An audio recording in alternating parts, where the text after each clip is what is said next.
Hello students, are के classes में आपका स्वागत है।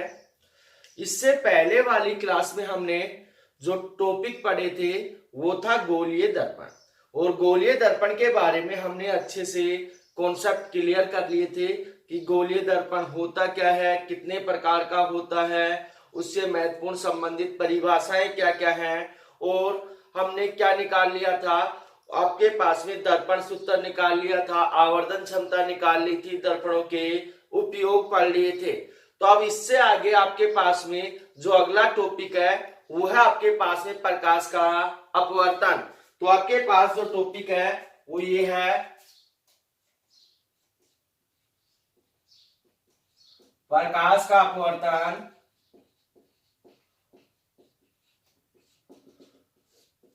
प्रकाश का अपवर्तन किसे कहते हैं? तो डेफिनेशन ध्यान से सुनना।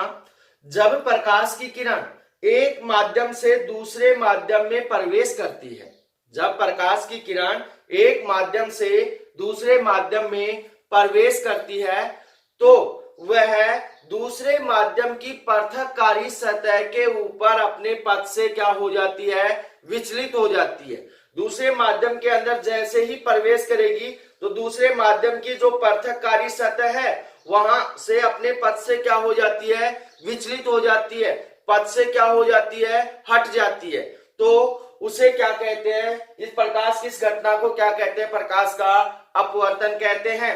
अब आपके पास में प्रकाश अपवर्तन की घटना के अंदर दो कंडीशन होती हैं। यदि आपके पास में माध्यम है, एक माध्यम सघन है और एक क्या है? विरल है, और उनके अंदर प्रकाश किरण क्या करती है? गमन करती है, गति करती है, तब आपके पास में वो कैसे कैसे उसके अंदर परिवर्तन होंगे, वो परिवर्तन मैं अभी आपको समझा रहा हूं।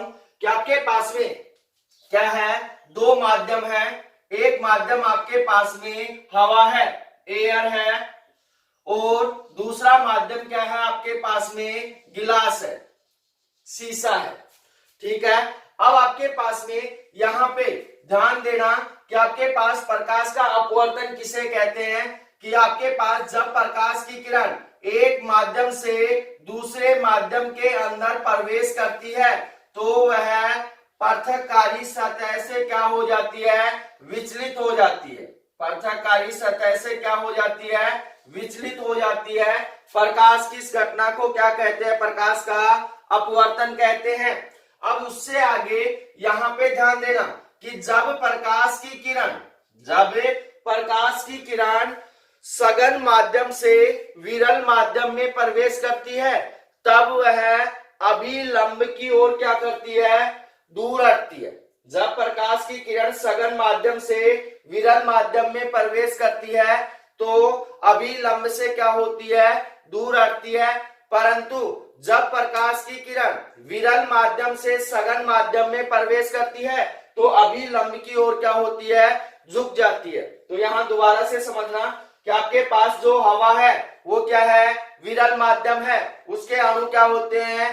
दूर दूर होते हैं। और दूसरा क्या है? आपके पास में गिलास है, गिलास के अणु क्या होते हैं? पास पास में होते हैं। इसलिए आपके पास में जो गिलास है क्या है? एक सघन माध्यम है। इसलिए आपके पास में जब प्रकाश की किरण क्या होती है? विरल माध्यम से सघन माध्यम में प्रवेश करती है तो अभिलंब की ओर क्या होती है? झुक जाती है। परंतु जब प्रकाश की किरण कौन से माध्यम से? सघन माध्यम से विरल माध्यम में प्रवेश करती है तो अभिलंब से क्या होती है? दूर हटती है। तो ये ध्यान रखना भाई, जब प्रकाश की किरण विरल माध्यम से सघन माध्यम में प्रवेश कर रही है तो अभिलंब की ओर झुकती है, और सघन माध्यम से विरल माध्यम में प्रवेश करती है तो अभिलंब से क्या होती है? दूर हटती है। अब आपके पास में इसी के अंदर जो अगला टॉपिक है वो है प्रकाश अपवर्तन के नियम। प्रकाश अपवर्तन के नियम। तो क्या होगा आपके पास में?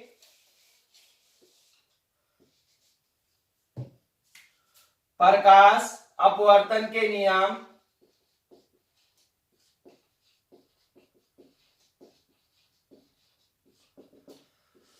तो ध्यान से समझना भाई, प्रकाश अपवर्तन के नियम के अंदर पहला नियम क्या कहता है? कि आपके पास में प्रकाश अपवर्तन के अंदर कितनी किरणें होती हैं? 2 किरणें होती हैं। एक आपके पास में आपतित किरण, आपतित किरण, दूसरी होती है आपके पास में अपवर्तित किरण, अपवर्तित किरण। तो यहाँ पे और ये क्या होता है? इसका अभिलंब होता है। क्या होता है? अभिलंब। अभिलंब जो होता है वो पृथककारी सतह के सदैव क्या रहता है? लंबवत रहता है। तो यहाँ पे ध्यान देना, प्रकाश अपवर्तन का पहला नियम क्या कहता है कि आपतित किरण, अपवर्तित किरण तथा अभिलंब तीनों क्या होते हैं? एक ही तल में स्थित होते हैं। तीनों क्या होते हैं? एक ही तल में स्थित होते हैं। तो इसके अंदर जो सेकंड नियम है वो सेकंड नियम क्या कह रहा है? यहाँ पे ध्यान देना भाई, फर्स्ट नियम तो आप आसानी से लिख सकते हो। बच्चे मिस्टेक कहाँ करते हैं कि प्रकाश परावर्तन के नियम लिखिए, वहां पे क्या लिखते हैं? आपतित किरण, अपवर्तित किरण। वहां अपवर्तित किरण नहीं है, वहां पे क्या है? परावर्तित किरण है। और यहाँ पे क्या है? अपवर्तित किरण है। यहाँ अपवर्तन हो रहा है, वहां क्या हो रहा था? परावर्तन हो रहा था। तो सेकंड नियम क्या है यहाँ पे कि आपके पास में आपतन कोण, यहाँ पे जो आपतित किरण है अभिलंब के साथ जो कोण बनाती है वो कौन सा कोण होता है? आपतन कोण आई होता है। और अपवर्तित किरण अभिलंब के साथ जो कोण बनाती है वो कौन सा कोण होता है? अपवर्तन कोण आर होता है। तो सेकंड नियम क्या कहता है कि आपतन कोण की ज्या, आपतन कोण की ज्या। अब आपके पास में आपतन कोण की ज्या क्या होगी? यहाँ पे देखना, ज्या का मतलब होता है साइन।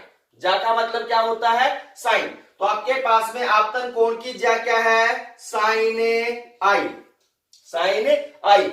और अपवर्तन कोण की ज्या, अपवर्तन कोण की ज्या क्या हो जाएगी? साइन आर, साइन आर का जो अनुपात होता है, साइन आर का जो अनुपात होता है वो क्या होता है? नियतांक होता है। क्या होता है? नियतांक, जिसको हम एन से भी प्रदर्शित करते हैं और म्यू से भी प्रदर्शित करते हैं। किससे प्रदर्शित करते हैं? एन से भी और म्यू से भी।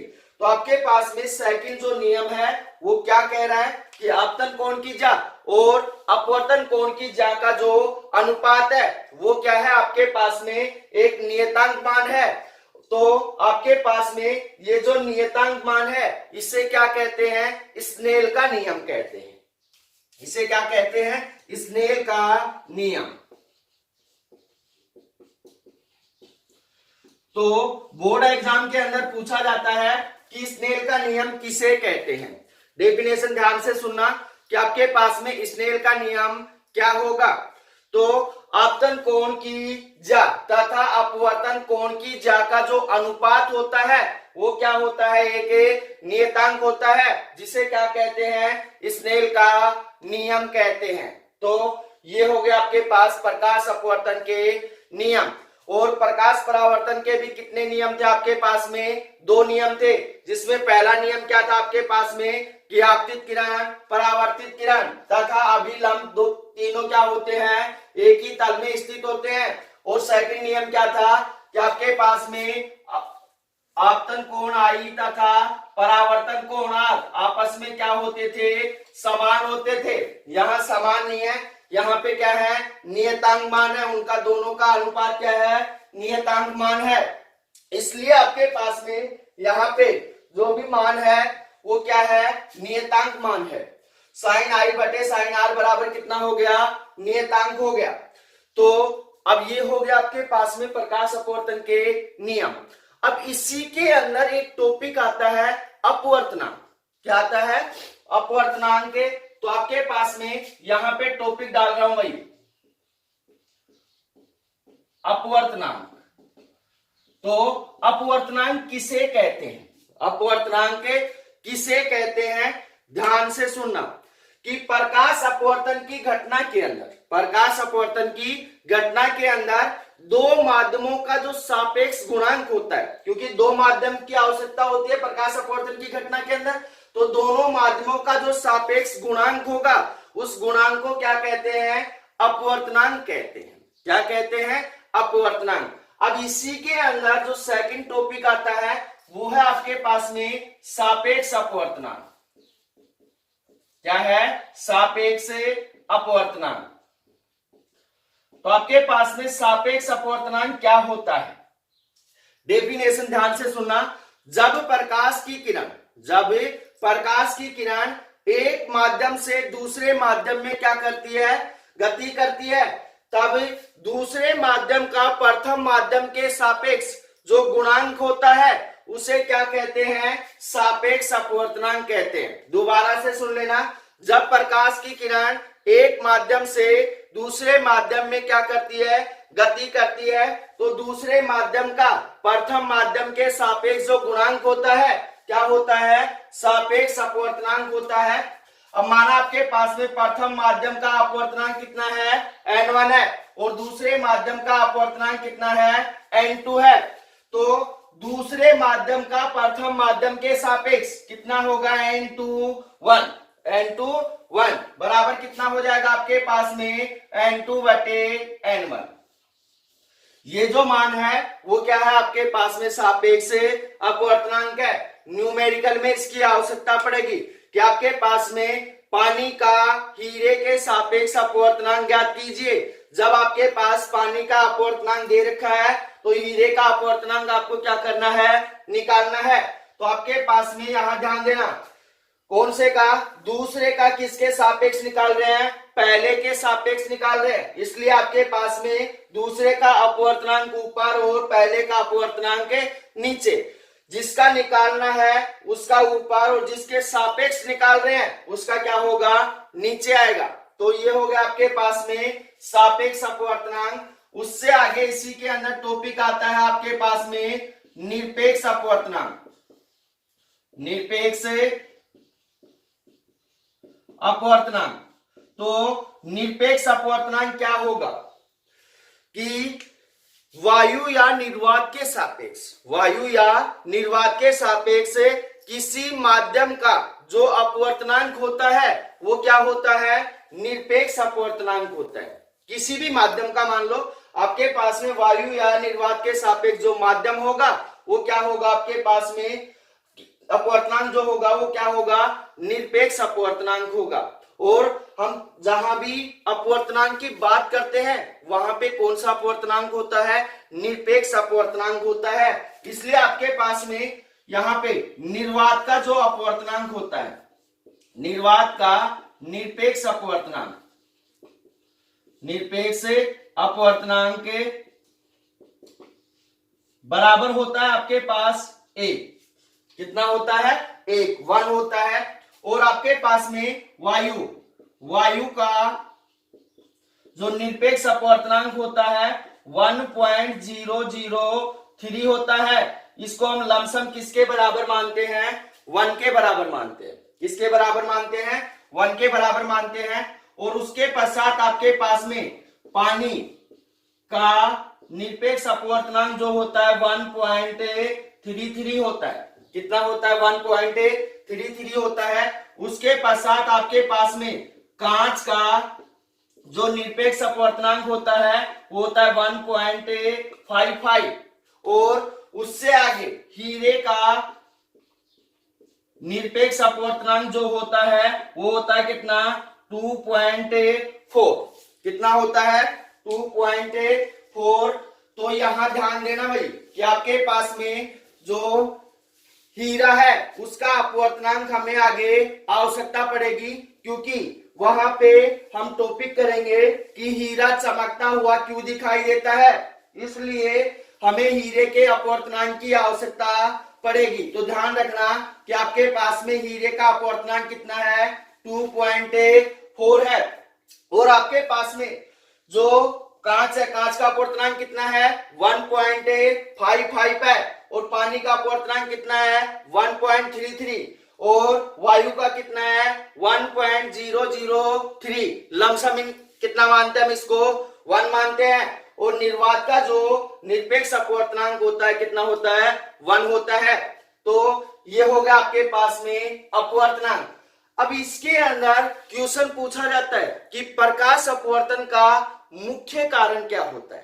प्रकाश अपवर्तन का मुख्य कारण क्या होता है?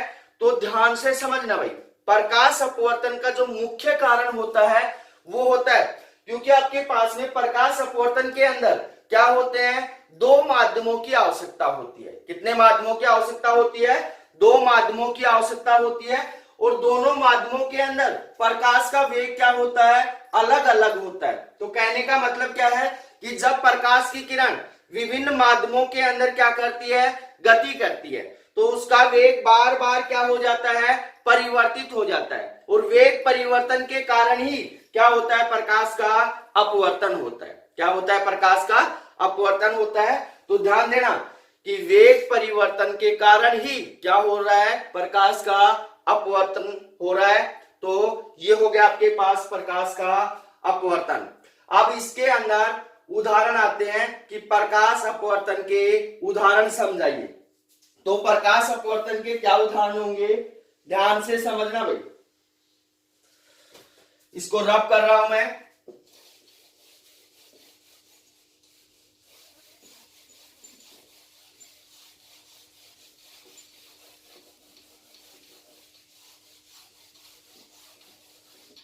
अगला टॉपिक है प्रकाश अपवर्तन के उदाहरण।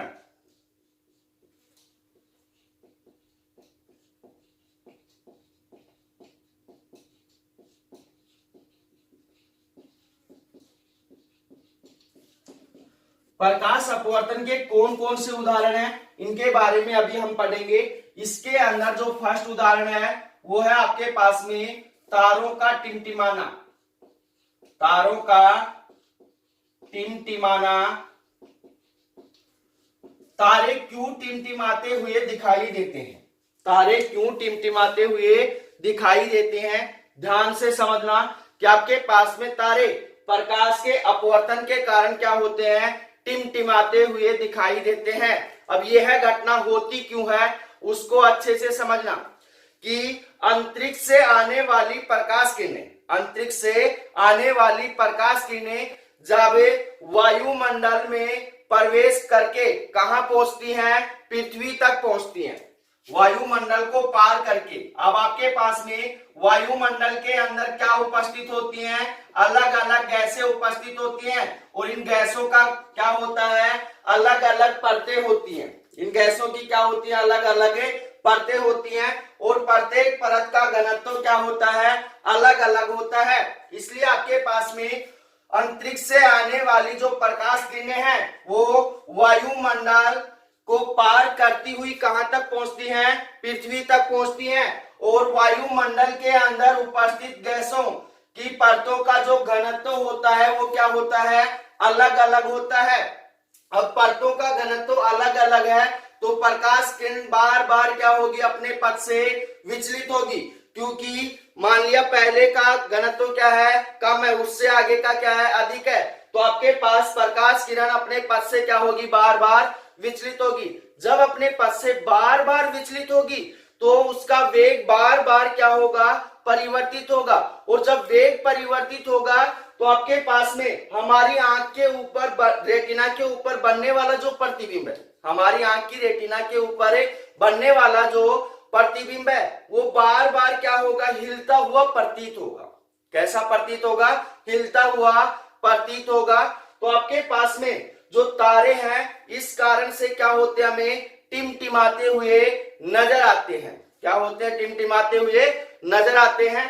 परंतु अब यहाँ पे जो सूर्य और चंद्रमा है वो हमें टिमटिमाते हुए नजर क्यों नहीं आते हैं, वो ध्यान से सुनना कि सूर्य तथा चंद्रमा का आकार क्या होता है, बहुत बड़ा होता है। इस कारण से उससे बनने वाला जो प्रतिबिंब है हमें हिलता हुआ प्रतीत नहीं होता है।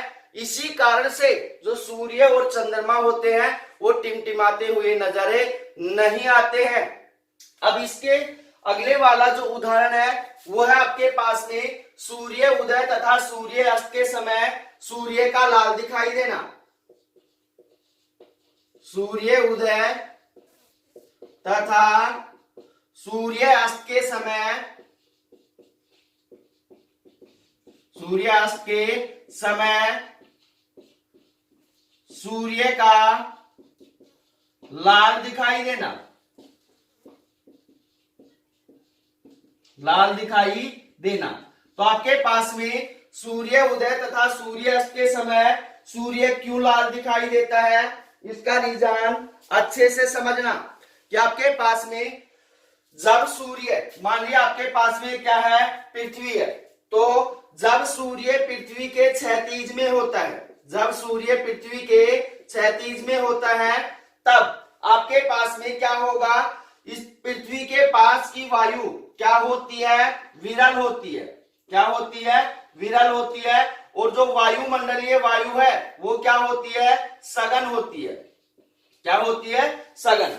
कि जब आपके पास में जो सूर्य है वो पृथ्वी के क्या होता है, क्षैतिज में होता है, तो पृथ्वी के समीप की वायु क्या होती है, विरल होती है। और जो वायुमंडलीय वायु है वो क्या होती है, सघन होती है। और ये क्या है, पास वाली वायु विरल है।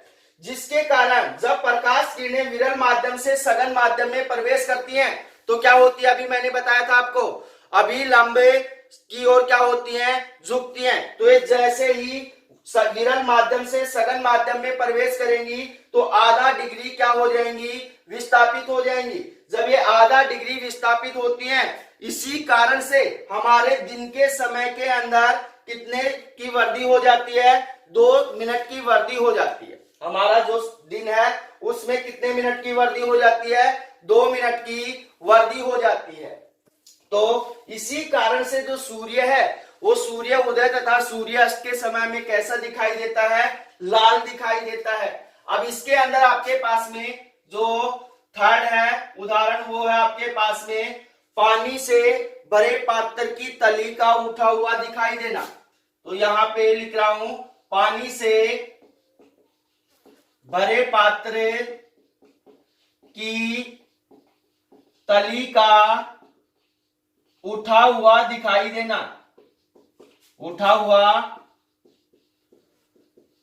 दिखाई देना। तो आपके पास में, मान लिया आपके पास में एक पात्र है, इस पात्र के अंदर क्या है, पानी भरा हुआ है। क्या है, पानी भरा हुआ है। और इस पात्र के अंदर जब हम देखते हैं कि आपके पास, यहां से हम देख रहे हैं, यहां पे हमारी क्या है, आंख है, तो यहां से हम देखेंगे तो आपके पास में इस पात्र की तली क्या होती है, उठी हुई दिखाई देती है। पात्र की तली क्या होती है, उठी हुई दिखाई देती है। ये घटना क्यों होती है, ध्यान से समझना। ये घटना प्रकाश के अपवर्तन के कारण होती है। किसके कारण होती है, प्रकाश के अपवर्तन के कारण होती है। तो प्रकाश का अपवर्तन किस प्रकार से होता है, जब प्रकाश किरणें अब क्या होती है, पात्र की तली से टकराकर क्या करती हैं, अपवर्तित होती है। क्या होती है, अपवर्तित होती है। तब यहाँ पे ध्यान देना भाई कि आपके पास प्रकाश किरणें यहाँ कौन से माध्यम से कौन से माध्यम में जा रहे हैं, सघन माध्यम से विरल माध्यम में जा रहे हैं। तो यहाँ पे जैसे ही वो पानी से बाहर निकलेगी तो सघन माध्यम से विरल माध्यम में प्रवेश कर रही है, तो अभिलंब से क्या होगी, दूर हटेगी। जब इस अपवर्तित किरण को पीछे की ओर बढ़ाकर देखा जाता है तो ये क्या होता है, कुछ ऊंचाई से आती हुई प्रतीत होती है। कुछ ऊंचाई से आती हुई क्या होती है, प्रतीत होती है। और ऊंचाई से आने के कारण जो हमें पात्र की तली है वो क्या होती है, उठी हुई दिखाई देती है। क्या होती है, उठी हुई दिखाई देती है।